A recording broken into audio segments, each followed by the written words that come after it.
Hi, today for INFINIX Note 12 2023 and I'll show you how to add or remove home screen widgets on this device.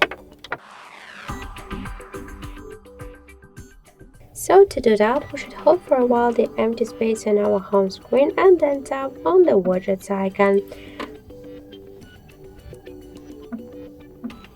After that, you will see here all of the available applications which widgets we can add.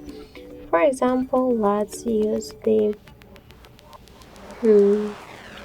contacts icon widgets, or you could click to the back side and add, for example, the gallery Google Home widget.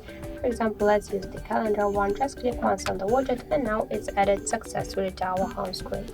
If you want to move the widgets on the screen or between the screens, you should just hold it and drag it.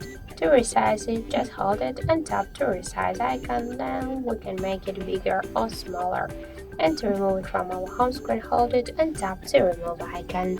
So that's it. Thank you for watching, and if you find this video helpful, don't forget to leave a like, comment and to subscribe our channel.